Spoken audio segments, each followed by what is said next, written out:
प्रिय छात्रों नमस्कार। आज हम 10वीं कक्षा की संस्कृत की जो पाठ्यपुस्तक है स्पंदना उसका 12वां पाठ पढ़ने जा रहे हैं, जिसका नाम है मरु सौंदर्य। मरु का मतलब होता है मरुस्थल, जो पश्चिमी राजस्थान है उसकी बात की जा रही है। सौंदर्य यानी उसकी सुंदरता, यानी उस मरुस्थल की क्या सुंदरता है। हम जिस इलाके में रहते हैं, जो मारवाड़ क्षेत्र आता है, उसकी क्या विशेषता है, मरुस्थल की क्या विशेषता हैं और पश्चिमी राजस्थान की क्या विशेषता हैं, ये सारी विशेषताएं इस पाठ में बहुत ही अच्छे तरीके से बताई गई हैं। तो हम इन सारी विशेषताओं को इस पाठ में पढ़ेंगे। तो सबसे पहले हम इसकी जो भूमिका हैं वो पढ़ लेते हैं, ठीक है। चलिए तो स्टार्ट करते हैं कि राजस्थान प्रदेशस्य पश्चिमांचले प्रसरतास्ति थार मरुभूमि। राजस्थान के पश्चिम भाग में थार मरुभूमि जो है वो फैली हुई है। तो आप राजस्थान का जो नक्शा देखोगे तो कहाँ पर है ये मरुभूमि? पश्चिमी क्षेत्र में, जिसमें से आपको ये पता होगा कि पश्चिमी क्षेत्र में कौन कौन से जिले आते हैं। तो आपको पता ही है, बाड़मेर, जैसलमेर, जोधपुर, जालोर और ये अपने बीकानेर, ये जो जिले हैं वो पाली, ये सारे जो जिले हैं वो पश्चिमी मरुस्थल क्षेत्र में आते हैं, ठीक है। तो राजस्थान प्रदेशस्य पश्चिमांचले प्रसरतास्ति थार मरुभूमि, यानी राजस्थान के जो है पश्चिम भाग में जो है फैली हुई हैं, कौन है वो? मरुभूमि, ठीक है। राजस्थान यहाँ वयम विशेषतः अस्य मरुदेशस्य शोभा संपदः अक्षयकोशं प्रति अनुरुक्ता गौरवान्विता च स्मः।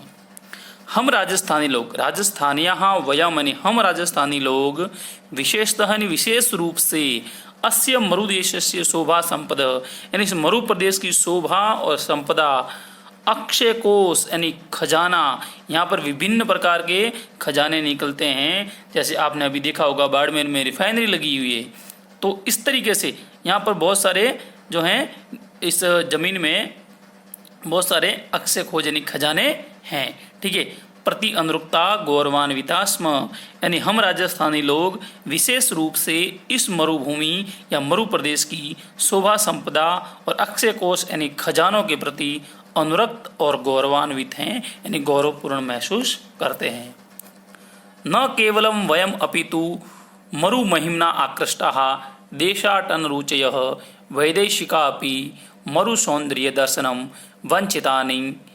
वंचितान स्वात्मनः लोचनैर्वंचितान मन्यमानाः मरु दर्शनम कृत्वा आत्मनः धन्यान मन्यते।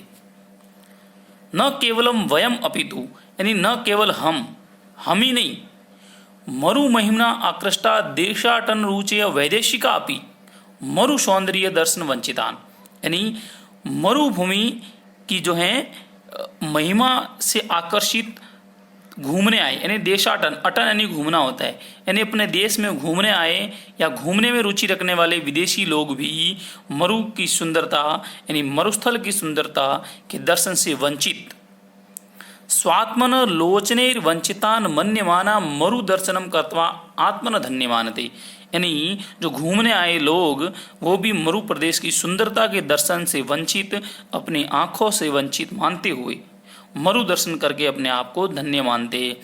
क्योंकि विदेशी जो लोग घूमने आते हैं वो भी यहाँ अगर घूम के चले जाए और मरु प्रदेश को नहीं देखे तो वो भी अपने आप को धन्य नहीं मानते हैं, बल्कि एक बार उनकी आंखों से मरु प्रदेश को देख ले तो या मरु प्रदेश के दर्शन कर ले तो वो अपने आप को धन्य मानते हैं। राजस्थानी भाषायाः महाकवि स्वनाम धन्य पद्मश्री कन्हैयालाल सेठिया इमामेव भूमिम स्तुवनः धरती धोरारी इति अमर गीतम रचितवान। राजस्थानी भाषा के महाकवि स्वनाम धन्य माने अपने नाम के धन्य कौन है? पद्मश्री से अलंकृत कन्हैयालाल सेठिया। क्या नाम है कवि का? कन्हैयालाल सेठिया। इमाम एवं भूमि स्तुवन, यानी इस भूमि की स्तुति करते हुए धरती धोरारी इति अमर गीतम रचितवान।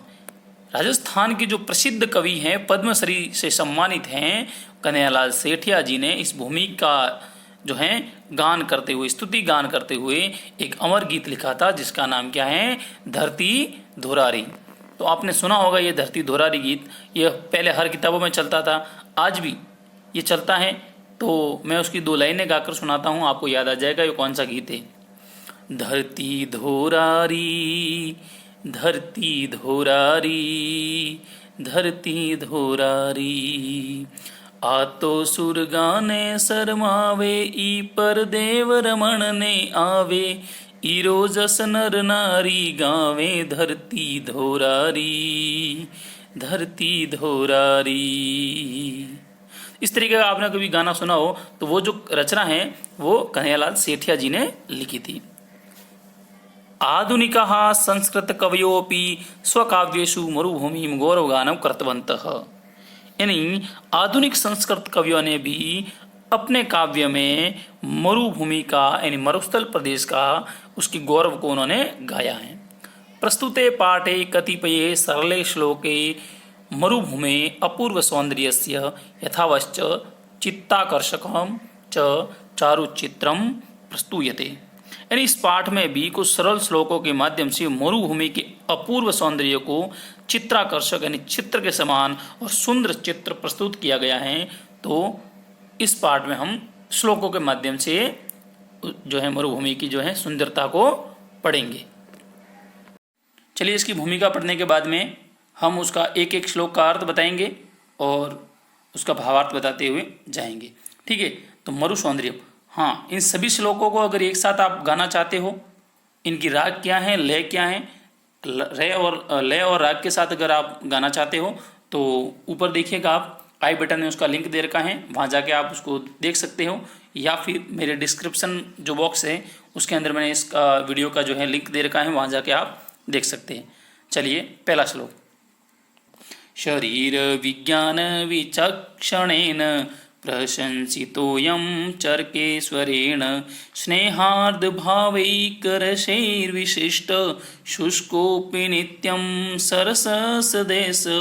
शरीरविज्ञान विचक्षणेन प्रशंसितोऽयं चरकेश्वरेण, स्नेहार्द भावैकरशैर्विशिष्ट शुष्कोऽपि नित्यं सरससदेश।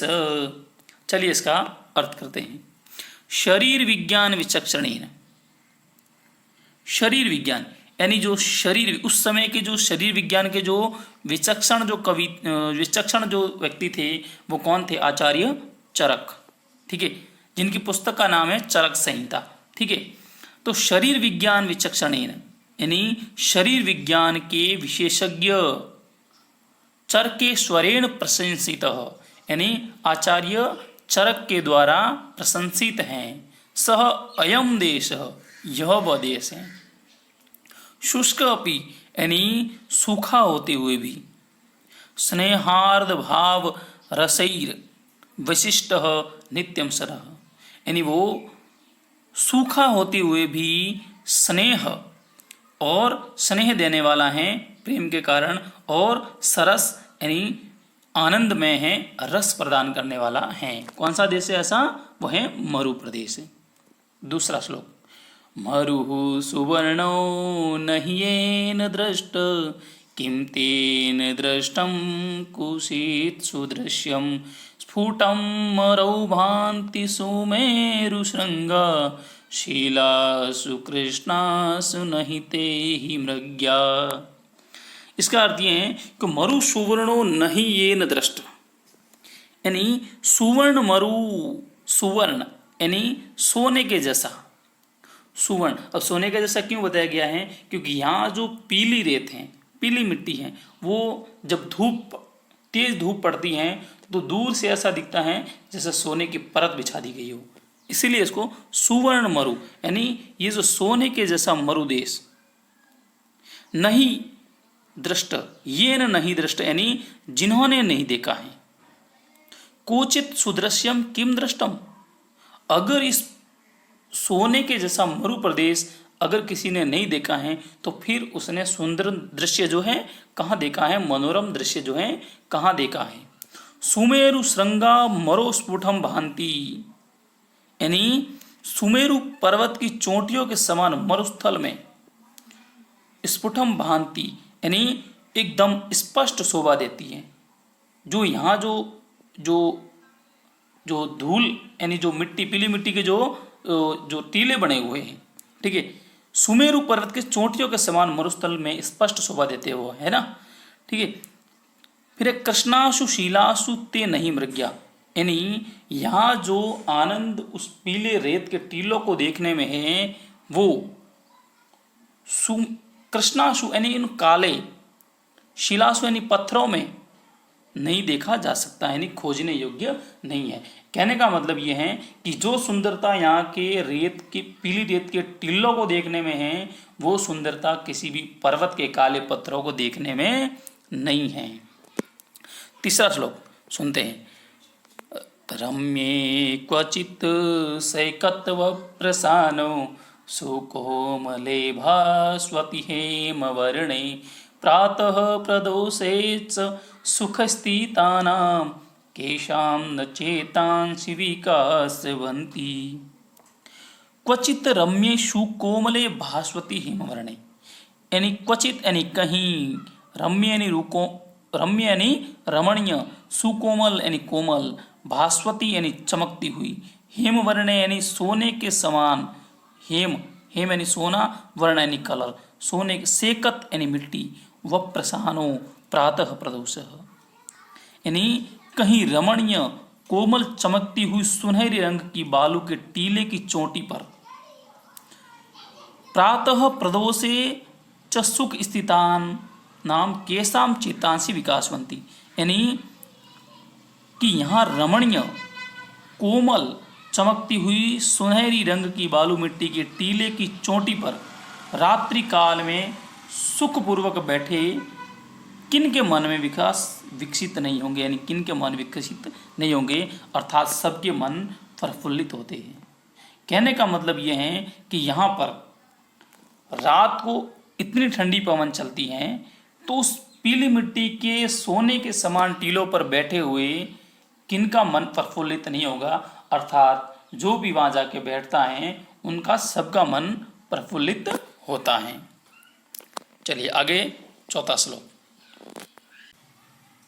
शशीतलो गंधवः समीर सतित्तिराणां मधुरो विराव तन्नर्तनं बर्ह विभूषणानां समुत्पलौति स च कुरंगमाणां, यानी सशीतल गंध वह समीर, यानी वह शीतलता प्रदान करने वाली शीतलता युक्त सुगंधित वायु, तित्तिराणाम च मधुर विराव, तित्तर यानी तीतर पक्षियों का वह मधुर स्वर, विराव यानी स्वर, मधुर यानी मीठा, बहिर्विभूषणानाम तत्नर्तनम, बहिर्विभूषण यानी जिनकी शोभा बाहर है। अब बाहर से क्या मतलब है, बहिर्विभूषणानाम यानी जिनकी शोभा बाहर है, तो मोर की शोभा है वो उनके पंखों में होती है, तो बहिर्विभूषणानाम तन्नर्तनम यानी उन मोरों का वह मनोहर नाचना, सा कुरंगमाणाम समुत्पलति, और वह हिरणों की उछल कूद वो किसके मन को आकर्षित नहीं करती, यानी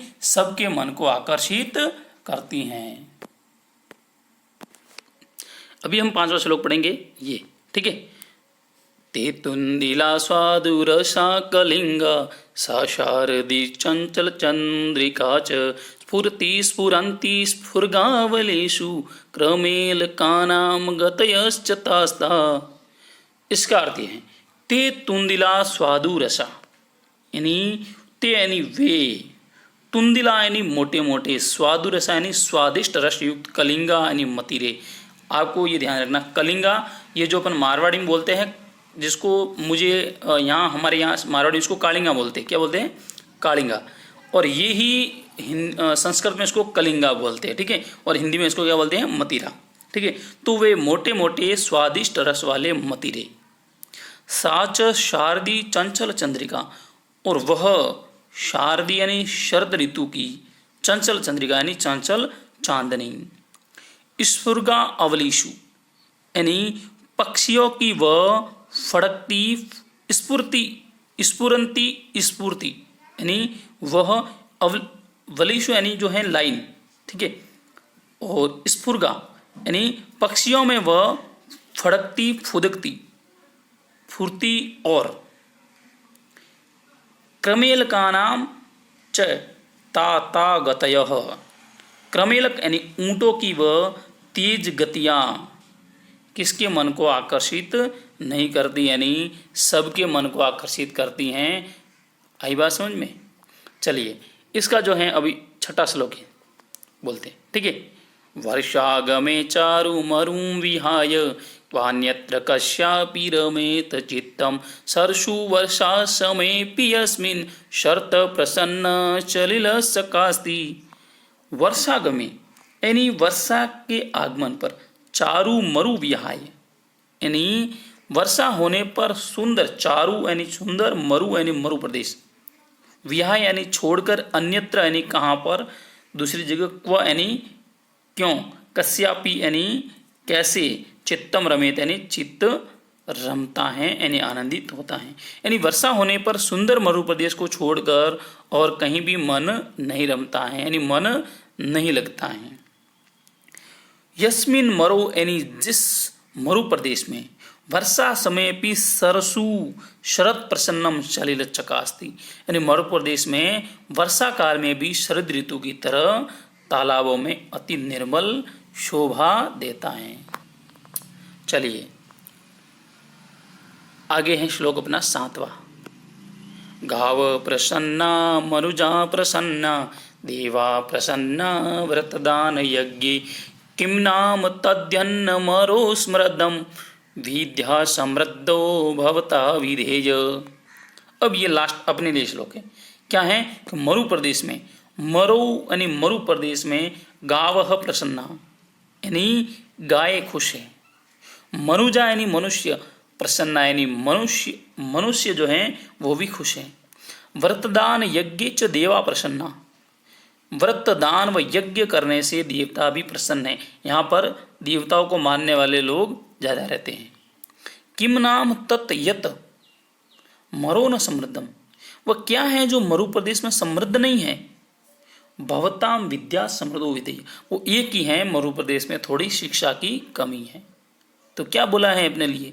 अपने लिए ये बोला है कि यहाँ पर गाय खुश है, मनुष्य खुश है, देवता खुश है, पर ऐसी क्या कमी है?